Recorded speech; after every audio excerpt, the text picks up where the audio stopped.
You are gathered here because some part of you has always felt the pull of the forbidden, not merely the curiosity that passes like a shadow across the mind, but something deeper, something that lingers and whispers in the quiet hours. You wonder, why do the gentlest souls, those who feel the pain of others so acutely, find themselves drawn to the abyss? Why do empaths who heal wounds with a glance and soothe with a touch sometimes circle like moths around the flame of criminal minds? I tell you, it is no accident. It is the oldest pattern of the soul. It is the dance between shadow and light. When we speak of criminals, we speak not merely of the acts inscribed in court records. We speak of the eruption of the unconscious into visible reality. A murder, a theft, a lie, a riot, these are but the smoke from a fire that burns beneath the surface of every psyche. The empath feels that heat instinctively, not because they love it, but because their soul recognizes in the criminal a fragment of themselves. You see, empathy is not a shield against darkness. Empathy is the lantern that lights the cave, forcing the bearer to confront what others ignore. I will not soothe you with illusions. Within every empath is a wound, and that wound is precisely the opening through which the darkness of another enters. This is why empaths are drawn to the criminal. The criminal is the living embodiment of the repressed shadow, while the empath is the trembling soul who has not yet dared to confront their own. Consider, for a moment, the story of a man named Elias. By day, Elias was an ordinary figure, a neighbor, a quiet worker. But for years, he was haunted by a dream. In the dream, a shadow figure stood at the edge of his bed, faceless, blacker than the night itself. It never moved, never spoke, yet it breathed, a low rasp that chilled the marrow. Each time Elias awoke, sweat drenched his body, and he told himself it was only a dream. But this shadow was not a dream, it was his shadow. It was the murderer within, the rage buried since childhood, the humiliation swallowed whole.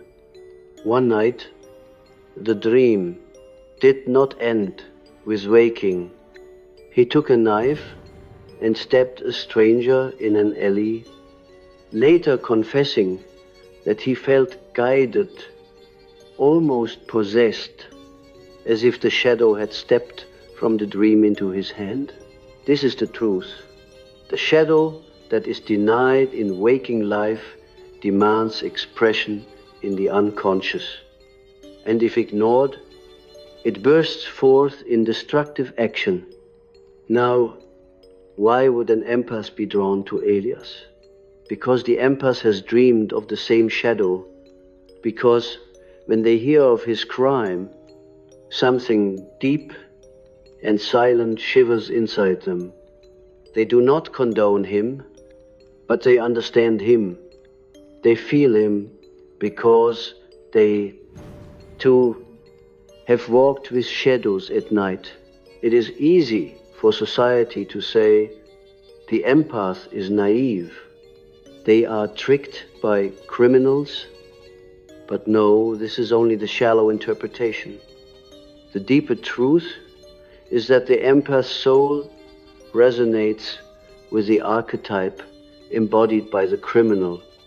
Where the criminal acts out the shadow, the empath carries the shadow inwardly, often suppressing it to maintain the illusion of purity Their attraction is not to the crime, but to the honesty of the darkness revealed.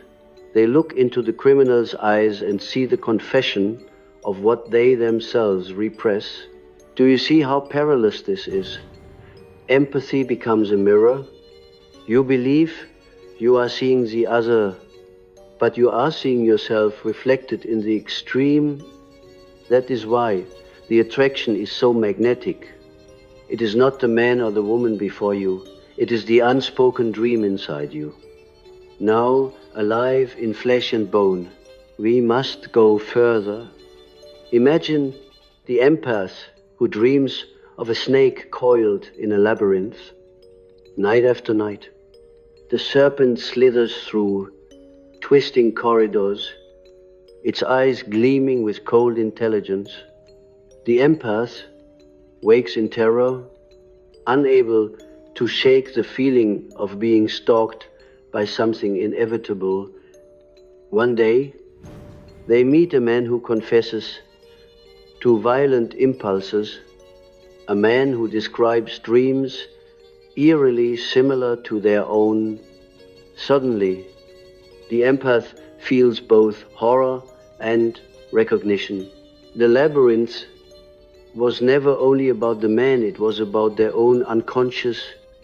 And in hearing the criminal speak, they feel their own dream reflected back, as though fate had orchestrated the meeting to force the dream into daylight. Dreams, shadows, archetypes, the collective unconscious, all of these converge in the strange dance between empaths and criminals. The empath believes they are gazing upon another, but in truth, they are gazing into the abyss of their own soul, made visible by the actions of the other. And here lies the terror, but also the awakening. The empath is drawn to the criminal because the criminal embodies the disowned fragments of their own psyche. The healer is fascinated by the wound because, secretly, it is their wound. The lover of peace cannot look away from violence because violence simmers in their own blood. The nurturer finds the destroyer irresistible, not because they desire destruction, but because only in facing destruction can they know the full depth of creation. My friends, this is the first wave, the recognition that what horrifies you is also what belongs to you. The empath's attraction to the criminal is not foolishness, it is initiation. For to truly know oneself, one must descend into the prison, sit across from the murderer, and ask, what part of me lives in you? If you recoil, you will never be free. If you embrace without wisdom, you will be consumed. But if you hold the tension, if you stand in the presence of both light and shadow without turning away, then you will awaken to the truth that the line between healer and criminal runs not between men, but through the center of every soul. The world tells you to run from darkness. I tell you, turn and face it. For the shadow you fear in others is already whispering in your dreams, and until you listen, you will be its prisoner. But when you listen, truly listen, you will discover that the attraction was never about them, it was the call of your own soul, beckoning you to wholeness. You have seen how the shadow appears in the dream of Elias, how it breathes in the night and finally claims the waking body for its dark task. But the psyche is not only shadow, it is also the vast theater of archetypes, the eternal patterns, the primordial masks that men and women wear, often without realizing. And here, my friends, lies another reason why the empath is drawn to the criminal. Because the criminal, in his madness, embodies an archetype so vividly, so completely, that it dazzles the unconscious. Like fire dazzling the moth, archetypes are not fantasies of the imagination, they are the skeleton of the soul. The archetype of the mother, the father, the hero, the trickster, the destroyer. They live in all of us, pressing against the walls of consciousness, demanding expression. When an individual becomes possessed by an archetype, he ceases to act as an individual at all.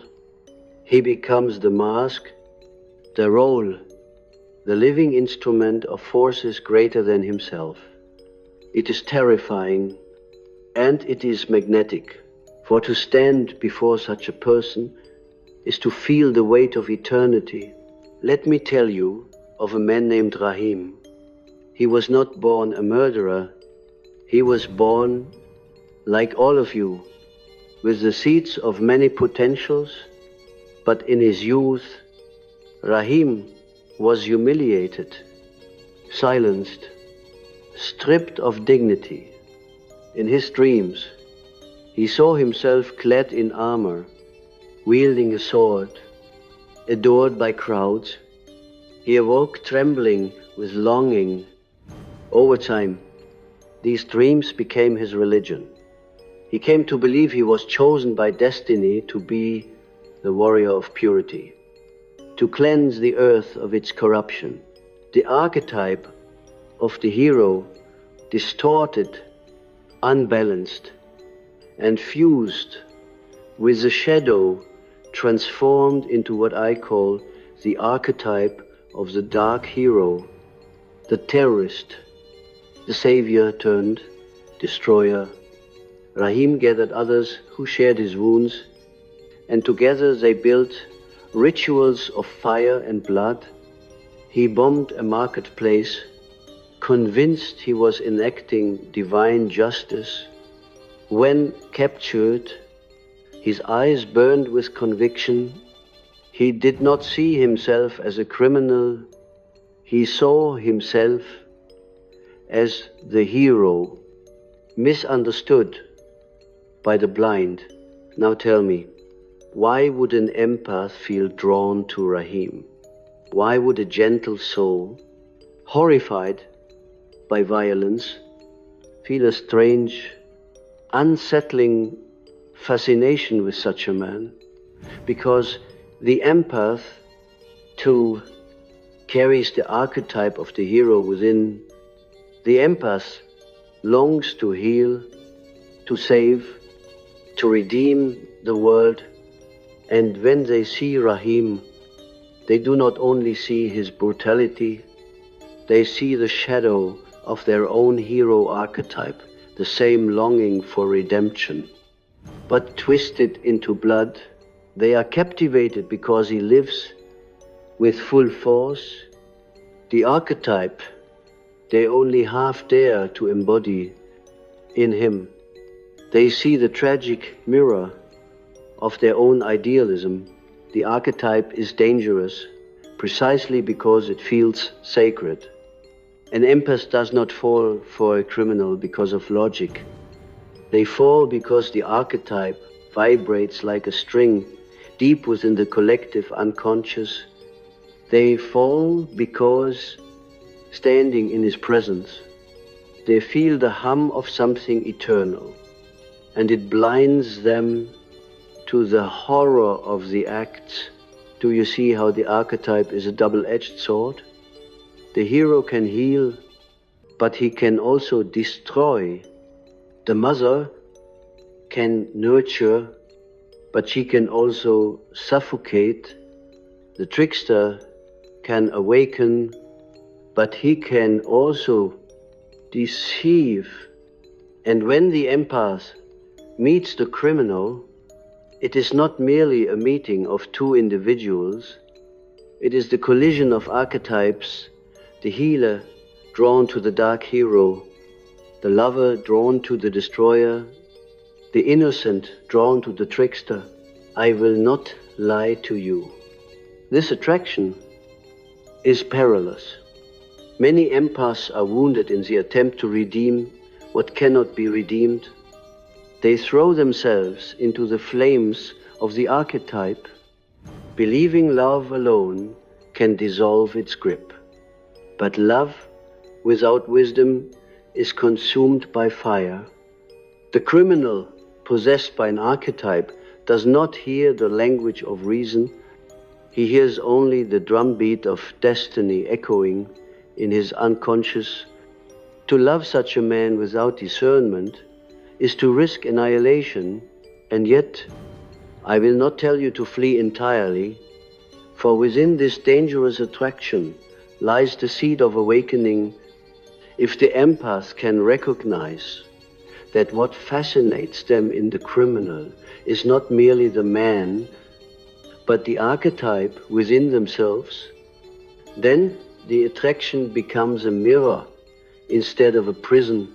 Instead of trying to save Rahim, the empath might turn inward and ask, where does the archetype of the hero live in me? Where does it threaten to twist into shadow? Where do I dream of purity so absolute that it could destroy what I love? To ask such questions is to wrestle with angels. It is to step into the fire and discover that the heat is your own. Empaths are not weak. They are mirrors of the collective unconscious. They feel what others refuse to feel. And so they are drawn to criminals, not because they are foolish, but because their souls are instruments, vibrating with archetypal resonance. They are compelled, against their will, to confront what the culture hides in prison cells and headlines. They are, in a sense, the conscience of the collective, walking willingly into the labyrinth so that others may remain outside. This is their danger, and this is their gift. I tell you, the empath who survives such encounters is forever changed. They no longer see the world in the shallow dualities of good and evil. They see the archetypes, the eternal masks, moving across the stage of history. They understand that the terrorist is not only a man, but the distorted hero. The murderer is not only a sinner, but the unacknowledged shadow. The liar is not only corrupt, but the trickster gone astray. To see in this way is terrifying. But it is also the beginning of wisdom. And now, feel what arises in you as I speak. You feel both repulsion and recognition. You want to deny that Rahim's fire could ever burn in your own soul. And yet, you know it does. Perhaps not in bombs and blood, but in the fantasy of purity, in the longing to purge, in the hunger for vindication. This is why you cannot look away. This is why empaths are drawn to criminals, because in them you see the archetype you fear to live. The archetype you would rather keep hidden in dreams. Do not look away. To look away is to remain a child. To face it is to grow. The empath's attraction is not a curse. It is an initiation.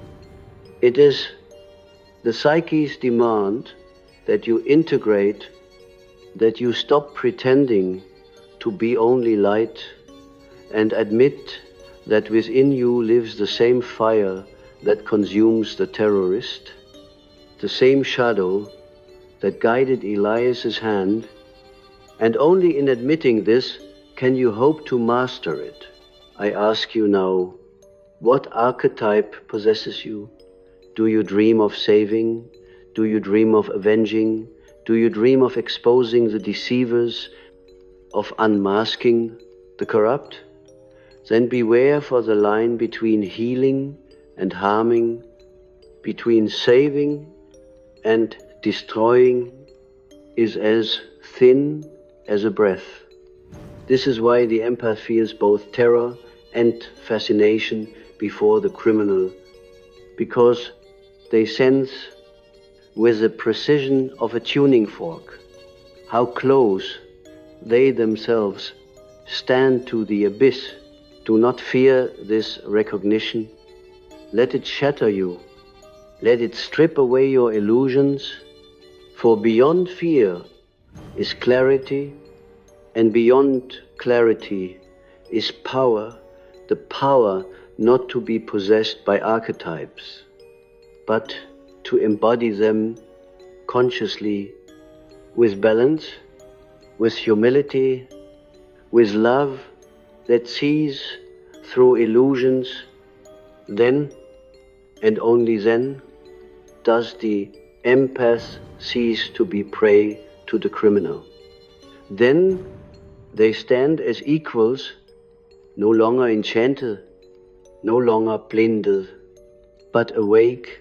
And so, my friends, this is the second wave, the recognition that empaths are drawn not only to the shadow in criminals, but to the archetypes they embody. The terrorist as dark hero, the liar as trickster, the murderer as destroyer. Each is a living mirror of your own unconscious, and in standing before them, the empath is given a choice to be consumed by the archetype or to awaken to the truth of their own soul. When I spoke of Rahim, possessed by the archetype of the distorted hero, you felt the fire of the archetype burning in your own chest. But archetypes do not only rise in waking life, they announce themselves first in dreams. Dreams are the royal road of the unconscious. They are the whispers of what will one day erupt if ignored. And so, if you wish to understand the criminal mind, you must enter their dreams. If you wish to understand why the empath is drawn to the criminal, you must understand why the empath trembles when hearing these dreams as though they were their own. Consider a man named Stefan from childhood. Stefan dreamed of a labyrinth, an endless maze of stone corridors twisting upon themselves. At the center of this maze lay a serpent, coiled, watching. Each time he neared the serpent, he awoke with his heart racing. He never told anyone, but the dream repeated for years, each time more vivid. When he was a teenager, the serpent began to speak in his sleep. Come closer. By adulthood, Stefan no longer feared the serpent, he awaited it. And one day, in waking life, he obeyed its call. He lured a neighbor into a cellar, locked the door, and confessed later that he felt as though he were completing the dream, as if the labyrinth had spilled into daylight. Now tell me, why would an empath, upon hearing Stefan's confession, shiver not only with horror but with recognition? Because the empath too has dreamed of serpents, of labyrinths, of being stalked by something inescapable. They have felt in their unconscious the same coils, the same gaze. They may never act on it, but the resonance is undeniable. The criminal lives the dream outwardly. The empath carries the dream inwardly. And so the empath listens horrified, but entranced as if the dream of the criminal were their own soul speaking in another's mouth. Dreams are not random. They are symbolic enactments of the unconscious. When a man dreams of a labyrinth, he dreams of the unconscious itself, the twisting corridors of repression, the hidden chambers of memory, the serpentine energy of instinct coiled at the center. When such a dream repeats, it is the unconscious insisting on attention, and if it is ignored, it pushes the dreamer into compulsive action. The empath feels drawn to this not because they condone it, but because they, too, live in labyrinths. Their empathy is born of their own wounded dreams. To hear another confess such visions is to feel less alone in their own haunted nights. Let us go further. A woman named Mara was plagued by a dream in which she drowned in a black ocean. Above her, figures in masks watched unmoved. As she gasped for breath, she awoke trembling, unable to shake the sensation of water filling her lungs. Over time, the dream twisted into compulsion. She lured others into rivers, holding them beneath the surface. Later confessing that she felt she was sharing the dream, as though each drowning was a ritual to relieve her own nightly terror. Again, the empath who hears Mara does not recoil entirely. They feel with horror that they have too dreamed of drowning, of suffocating, of the world, watching silently as they sink. They feel it because drowning is the archetypal image of being overwhelmed by the unconscious. Mara acted it out in life. The empath suffers it in sleep. And so, when they meet, there is a magnetic pull, the recognition of a dream that does not belong to one person, but to the collective unconscious. Do you see now? Dreams are not private property. They are currents in the deep ocean of the psyche. When a criminal speaks of serpents, labyrinths, drowning, fire, these are not only their images, they are ours. The empath is drawn because they are tuned like an instrument to feel the resonance of collective symbols.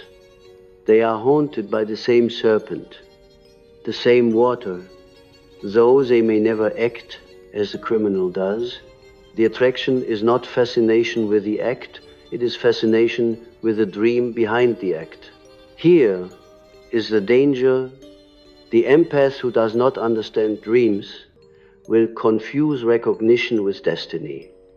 They will hear the criminal's dream and believe it binds them together in some sacred bond. They will think, I alone understand him, because I have seen the same serpent, the same maze. This illusion has destroyed many, for in truth, the dream belongs not to two individuals, but to the archetypal field. They both inhabit.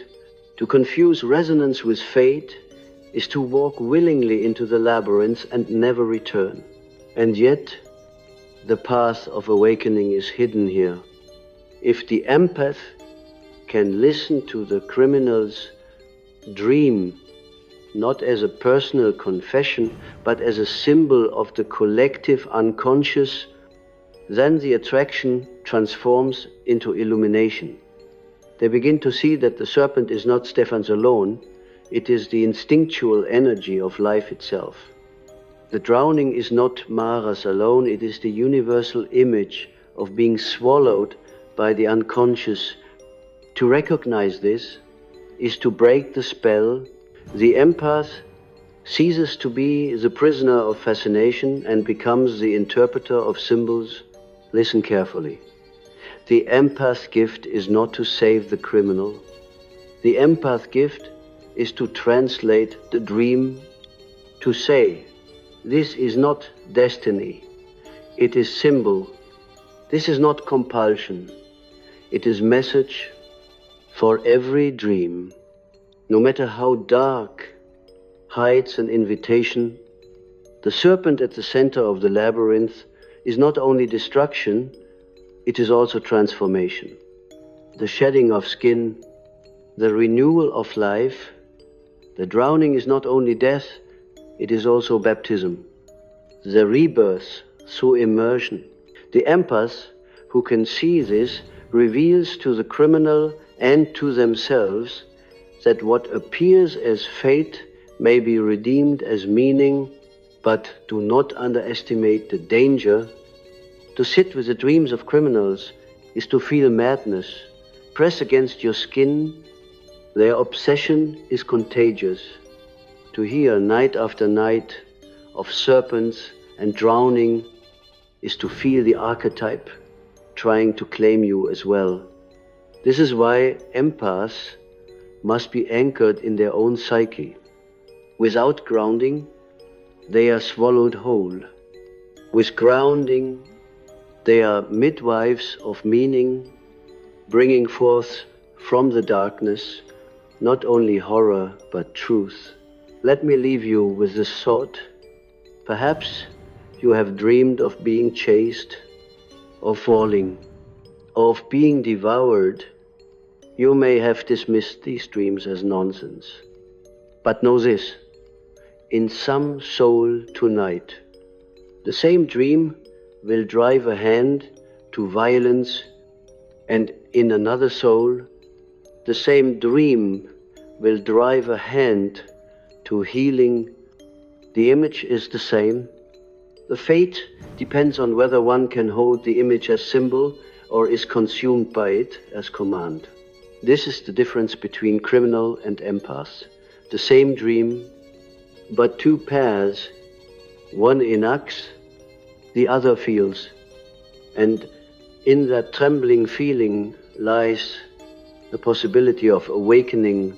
So here we arrive at the third wave, the recognition that the empath is drawn not only to the shadow or the archetype, but to the dream that shapes them. The serpent in the labyrinth, the drowning ocean, the endless pursuit. These are not theirs alone. They belong to the collective psyche. To feel drawn to the criminal is to feel drawn to the dream you both share. And to awaken is to learn that the dream is not destiny, but doorway we have walked together through the shadows, through the fire of archetypes, through the labyrinths of dreams. And now we stand at the threshold of the most deceptive realm of all the persona, the mask, the face we show to the world while concealing the abyss beneath. If shadow is what we hide from ourselves, persona is what we hide from others. And nowhere is this mask more dangerously wielded than in the criminal who learns to wear it flawlessly. Imagine a man named Victor by daylight. Victor was celebrated, a philanthropist, a patron of the arts, a man of charisma who spoke in silken tones at charity galas, but behind closed doors, his study was filled with canvases. He painted in secret grotesque figures with distorted eyes, bodies twisted in agony, demons, gnashing teeth. These paintings were the cracks in the mask, the eruptions of the shadow leaking from behind the persona, and when the law finally pierced his facade, they uncovered a labyrinth of financial fraud, a pyramid scheme that devoured the savings of thousands. The man who wore the mask of benevolence was beneath a predator. Why does the empath find Victor irresistible? Because the empath, too, wears a persona, perhaps the persona of the healer, the saint, the endlessly kind soul. And when they look into the eyes of Victor, they do not only see deception, they see their own mask reflected. They sense instinctively the fracture between who they are and who they appear to be. They are drawn because the criminal's mask magnifies their own. They are drawn because his grotesque paintings are, in truth, theirs as well, only unpainted, still hidden in the attic of the psyche. The persona is necessary. We cannot live in society without masks. But when we identify with the mask, when we believe we are only the saint, only the helper, only the good one, we split off our darkness, and it festers in secret. The criminal then becomes a grotesque mirror, forcing the empath to confront the falseness of their own mask. And so the attraction is not foolish. It is the psyche's demand that you recognize the prison of your persona, to see that your kindness is sometimes a mask to avoid conflict, that your compassion is sometimes a mask to conceal rage, that your light is sometimes a mask to hide the shadow burning behind it. Now let us step beyond the individual, beyond shadow, archetype, dream, persona. We must step into the realm of the collective unconscious, the ocean beneath all souls. Here, the danger is greatest, for when the collective is seized by an archetype, entire crowds transform into predators, entire cities into dreamers, entire nations into criminals. The empath is drawn here not to a man, but to a multitude, and the multitude is more terrifying than any individual murderer. Picture a city square filled with people protesting injustice. At first, they chant with clarity, with hope, but then a shift occurs, subtle at first, then overwhelming. The chants grow animal, guttural. The faces lose individuality. The crowd becomes a single body, surging, devouring. Windows shatter, flames rise.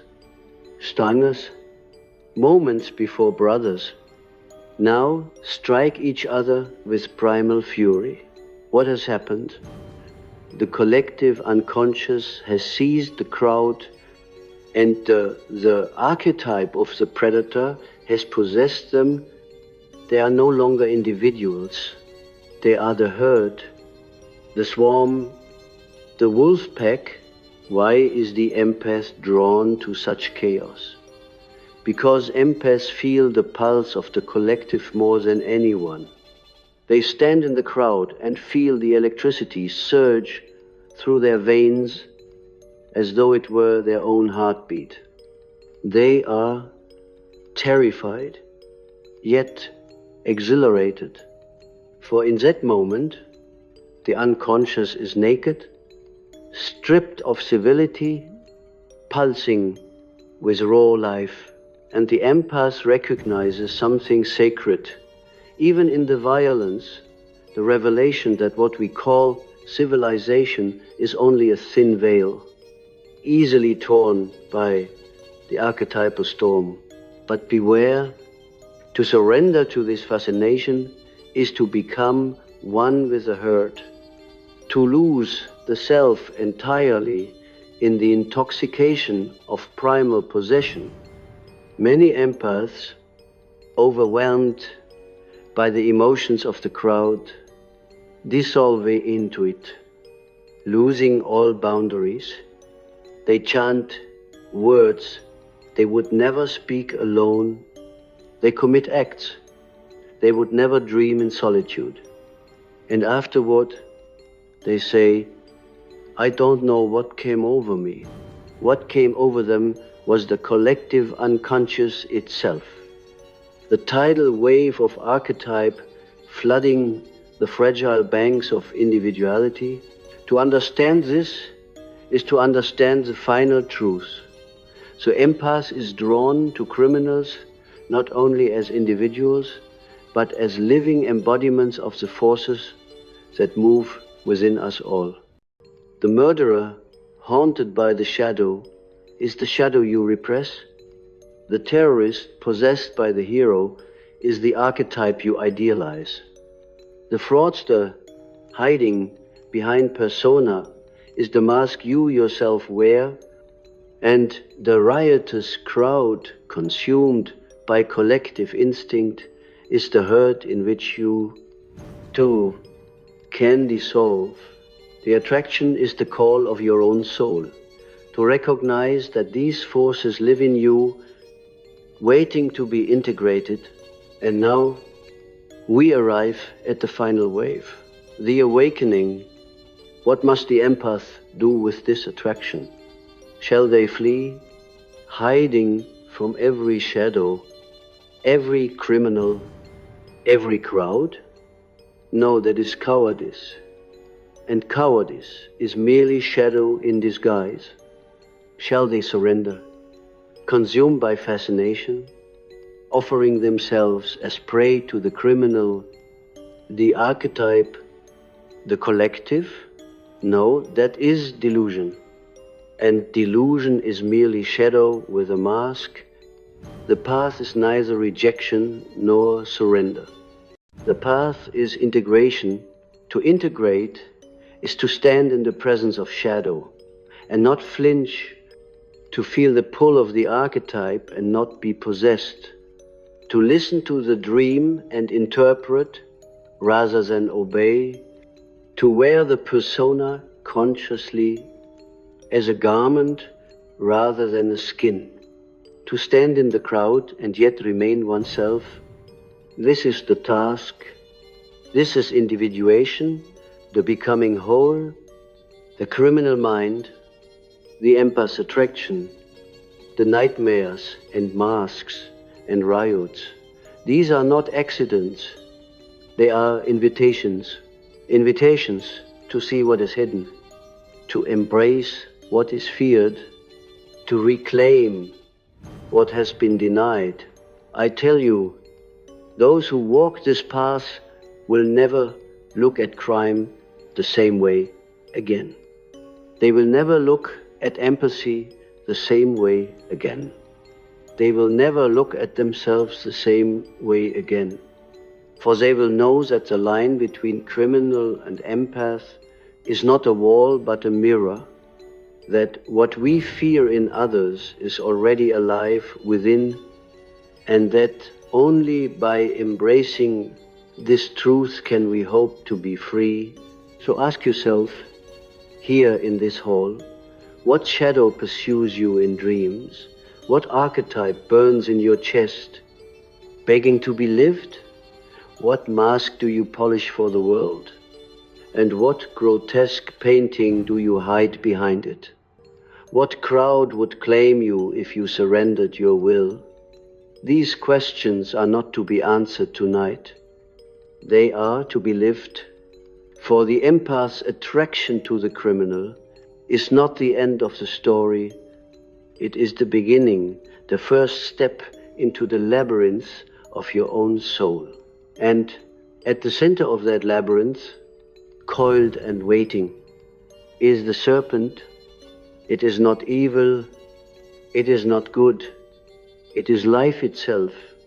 To face it is terror. To embrace it is transformation. And when you do, you will understand the final truth. The empath is drawn to the criminal because both are fragments of the same psyche, both searching blindly for wholeness. One destroys, the other feels, but the path of individuation is to become both seer and actor, to unite shadow and light, to become at last what you were always meant to be, whole.